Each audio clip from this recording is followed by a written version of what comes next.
Elon, do you think one day you'll make a vehicle cheaper than the Model 3? Oh yes, should be perfectly possible to achieve $25,000. So when can we expect this Model 2 to come out? Will not be Model 2, that is not the name. My apologies, what would you like us to call it? We cannot talk about the name, unfortunately. Model 2 is not the name, but it's a third generation vehicle platform. I'm not saying third generation vehicle platform every time. It'd be easier to call it spaghetti and meatballs. Well, thanks to some manufacturing inefficiencies and redesigning the assembly line, price should come down for the Model 2. Yeah? No. Okay, no, that's not we it. have our name. I'm sorry. Oh God, no. That's Boy, that's I not can't correct. wait for this one to come out. Let's begin.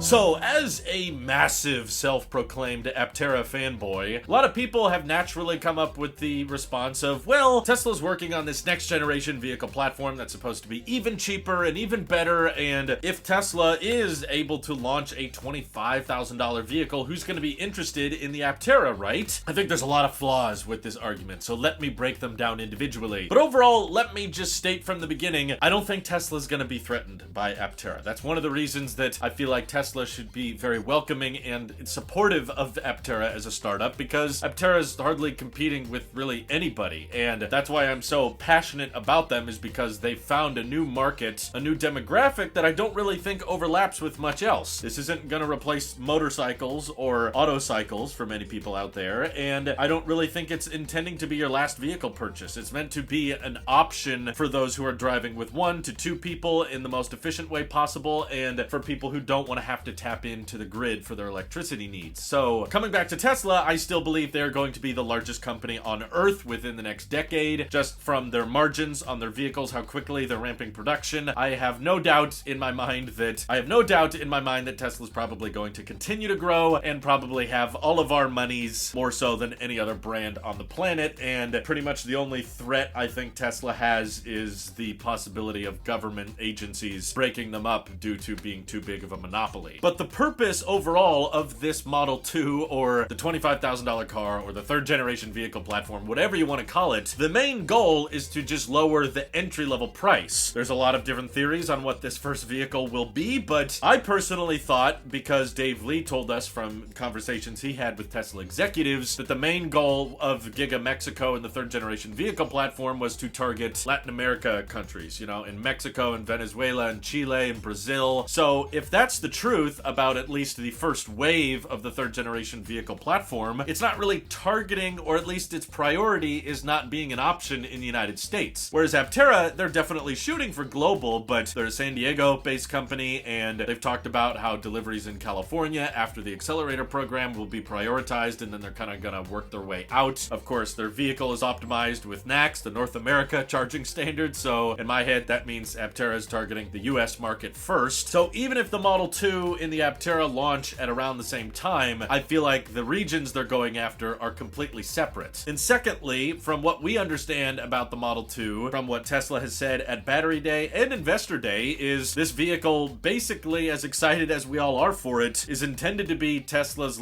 worst overall product because it's supposed to be the cheapest. So I assume, of course, that's probably going to mean rear-wheel drive, just one singular motor, going to mean lithium iron phosphate battery chemistry, and the main focus with this vehicle is going to be extreme low cost of ownership and efficiency. So that's why most people, after watching Investor Day, disagree with me and don't think it's going to be like a smaller size pickup truck, even though that's the best sellers in Latin America. I'll concede and admit that, yeah, Tesla has said that this vehicle will be mass produced in all of their gigafactories across the world eventually. So most people think it's a compact. For the sake of the argument, let's assume it's a compact. That means it's probably going to be a somewhat small hatchback with 5 seats, and because the goal is to make it extremely simple to scale up and copy and paste the assembly line approach in all their factories around the world, I don't think it's going to be a very high range vehicle either. It's probably going to just be a decent commuter that, yeah, you can road trip with because it has access to the supercharger network, but because it's LFP, that means it's probably not going to supercharge all that fast. And even if they could supercharge it really quickly, you wouldn't really appreciate any of the advantages of that because this is likely to be a pretty small battery pack. My guess is about 50 kilowatt hours. So my guess is the range they're targeting for that that $25,000 car is gonna be like 250 to 270 miles, and as someone who's living with a 260 mile range EV, I think that's plenty, and that will be fine for most people. But the Aptera is targeting a different demographic, not a 5-seater compact vehicle. The Aptera is honestly quite large. In many aspects, it's bigger than a Model 3, but yes, it only has 2 seats, so that severely limits the market for it, but the vast majority of vehicles on the road have less than 2 people in them, so I don't think that means there's no market for it. And again, the goal of the Aptera is to be extremely affordable over the long haul, not just up front thanks to free charging from the sun. Anytime Elon's really talked about solar on EVs, he always talks about how it doesn't really equate to that much extra range, and based on the fact that the Model 2 is prioritizing manufacturing efficiency, I don't think Tesla's putting solar panels on the Model 2. I'd love to be wrong on that, because I think that solar is an underrated technology for vehicles, assuming you design them to be hyper efficient, but I really don't think the Model 2 is going to have free charging. It's still probably going to require a grid for you to tap into, and the range is not going to go much more than 250 miles. Maybe if we're lucky, it'll get close to 300, but I doubt that. The Aptera, at least according to the data from our crowd polls, like 75% of the reservations for this vehicle are targeting a 400 plus mile range. You know, there's a few people interested in, of course, the cheapest Aptera, just because, yes, it will have a starting price very close to that of the Model 2, around $25,000, but the difference is, with that vehicle close to a 90 watt hours of energy consumption, plus all of the solar on top of it, that will still cost less than whatever the Model 2 costs. Even if it's a super efficient EV, you're still going to be pulling energy from the grid wherever you're driving it, and the Aptera gets to bypass that step, particularly with their cheapest model, because it's using less energy per mile, so you could be getting closer to that entry-level Aptera, 50 miles of range per day just through leaving it out in the sun. So that's a really cost-competitive model. Even if we assume that the Tesla Model 2 eventually launches in the United States, and hopefully the $7,500 EV credit is still available for that four-wheeled vehicle, because the Aptera probably won't get it, over the life of the car, it will still be easier and cheaper to own, because you don't have to install any kind of charging equipment at your house so that your EV can charge. The Aptera can very quickly charge even off of a 110 outlet, but I don't even think most people will do that, because there's probably a certain amount of sunshine where you live. Even if it's a pretty cloudy area, you'll probably still get 20 to 25 miles of range added back. And the Aptera has an emphasis on having over 30 cubic feet of storage in the back hatch. It is not a small vehicle. Again, it just has 2 seats because of its aerodynamic design, whereas the Tesla Compact, I'm sure it will be a better people mover as likely a 5-seater, but in terms of overall storage capability, I'm not sure it would be better, particularly for a lot of commercial applications as well, like plumbers or handymen or people that are security personnel that are checking fencing and doing perimeter sweeps. They're going to want a vehicle that they don't have to maintain, that they don't have to plug in all the time or install special charging equipment for. They just want a vehicle with a lot of storage space in the back, in which case I think the Aptera will still beat the Model 2, and a vehicle that is capable of taking care of itself by charging through the sun. Not to mention, even with lots and lots of miles on those company vehicles, if you gotta service the tires, the Aptera has only got 3. So couple that with Aptera's right to repair emphasis, and I personally think the ownership costs of the Aptera will be lower than that of the Model 2. But again, I'm still comparing just like the 25% of Aptera reservations. The vast majority of Aptera reservations are for high-range vehicles. People that are wanting to go great distances without stopping and just doing it with an incredibly big emphasis on efficiency. That's where a lot of the Aptera market comes from. Not so much just the, I want a small, cheap car. The average selling price of most of Aptera's reservations is over $30,000, and I think that comes from a lot of people's willingness to understand, I'm willing to spend a bit more on this vehicle knowing that it will cost me next to nothing to maintain, and there's actually still a lot of people willing to drop $35,000 to $40,000 on an EV, but it just needs the range to justify it. So that's why we see a lot of interest in the Launch Edition Aptera, because that's got over 400 miles of range, but it costs less than a Model 3 does. Even with the federal tax credit, it's still cheaper than a Model 3, but it goes over 400 miles on a single charge. Plus, that Launch Edition has a 0 to 60 time of 4 seconds, whereas the Model 3 has a 0 to 60 time closer to 6 seconds. So you get a lot of performance, a lot of storage advantages, you get cost-saving advantages, you get range advantages. The only real downside comes down to, do you need that second row? Do you need to sit 3 or 5 people in the car? That's when the Model 3 is going to win out, but I think that argument against the Aptera would be a lot stronger if we had data that was proving most people need 3 to 5 people in the vehicle, whereas law of averages says that vast majority of cars have 1 to 2 people in them. So again, I'm not trying to say the Aptera can replace all of your sedan and SUV needs. I just think when people think like that, oh, Model 2 is gonna kill off the Aptera, you're missing the whole point of the market. And the other important thing to realize is look at the automotive market. When you're driving down the freeway, there's so many different types of car. There's so many different types of pickup truck. Does each one have some giant substantial advantage over the other? No, it really all comes down to little niche use cases. There's tens of millions of cars sold every single year from over a dozen different automakers that have certain trims and certain models available in different markets, and they all coexist. And that's a problem I see in the Tesla bull community a lot of the time. They're just convinced that, well, in order for Tesla to succeed, everyone else has to fail, and I just personally don't believe that. I think you can have a wonderful spectrum of EVs to choose from. A lot of people own more than one car because they like the perks and advantages of having a sedan or having an SUV, but they also like the perks and advantages of having a pickup. And they'll oftentimes buy different brands for the SUV versus the pickup, different companies that prioritize different things or whatever prices were available when that customer was in the market. So in the same way, I don't think that just because Tesla may eventually launch a vehicle that's cheaper than a Chevy Bolt, that means that everybody interested in the 400 or 600 or 1,000 mile range Aptera will suddenly all buy the Model 2, because that's catered to a different demographic. Especially after Dave Lee's conversation saying that the third generation vehicle platform being manufactured in Giga Mexico, that's prioritizing Latin America first, and the US is probably going to be last to that platform, because in the US we mostly buy pickup trucks and SUVs, and Tesla's going to have that covered thanks to Giga Texas building Cybertruck and Model Y. Thinking more European style compacts or cheaper cars for China, yeah, that's where I see the third generation vehicle platform going after Latin America. But are any of these future vehicles from Tesla going to be getting 40 to 50 miles of range per day? Are they going to be getting 1,000 or even just 600 miles of range per charge? And if they are those vehicles going to be sub $40,000? Probably not. In the extreme optimism of the growing Aptera community, you know how they have over 41,000 pre-orders so far? That's coming from a demographic that is very interested in this type of product, with this storage capacity, with this self-charging technology. And unless Tesla is able to replicate that with their own models, I don't see that many reservations changing. In fact, I often see a lot of Aptera fans that are fed up with Tesla because they don't like their stance on right to repair, or they don't like Tesla's obsession with plaid and performance vehicles because they want something with a bigger emphasis on efficiency and aerodynamics. In fact, based on a lot of my conversations in the Aptera community, I see a lot of people say that, well, if the Aptera doesn't make it, I'll buy a Chevy Bolt or I'll buy a plug-in hybrid. Their fallback is usually not a Tesla, so I think there's a lot less overlap than people realize between these two brands. And truthfully, if you want to make another vehicle that has as much storage space as an Aptera or has the same range or solar charging benefits as the Aptera, this is not some like magic secret equation. You're basically going to have to just completely copy and clone the design yourself. There's really only one way to get a vehicle with two seats side by side, with a drag coefficient that low, with watt hours per mile that low, with rolling resistance that low. The only way to do it is carbon composite body parts, structural battery pack, 3 wheels, huge emphasis on aerodynamics, and Mother Nature has kind of already told us how to make the most aerodynamic shape possible. It's a teardrop. And what I'm trying to essentially say is that Aptera is the company that's figured out what this key to design is for a self-powered vehicle. It doesn't really work with any other design. You can't just come up with a compact or an SUV or a sedan that looks totally different from the Aptera that still gets the same solar charging benefits, that still has the lowest watt hours per mile. You're not going to find that anywhere else. You're going to have to copy it. So because I don't believe Tesla is just copying the Aptera with the Model 2, that's why I think they will continue to find great markets. Model 2 is going to sell really, really well, and I think the Aptera is also going to sell great. And sure, the market for 5-seaters is likely larger. I won't be surprised if more people buy the Model 2 than the Aptera, but I don't think that means Aptera has to die, you know, just because I think Tesla is going to build more Model Ys than any other company can build any other type of crossover. I don't think that means Ford or Rivian or VW is going to die, because there's a lot of Volkswagen fans and there's a lot of Tesla fans, and they'll continue supporting the brands that prioritize the things that matter to them. But what do you guys think? Does having a $25,000 Tesla that goes 250 miles on a charge kill the need for a solar-powered EV with over 400 miles of range? Do you truly believe Tesla's actually going to hit $25,000, or do you think it's going to turn into the Model 3 situation all over again, where it's like,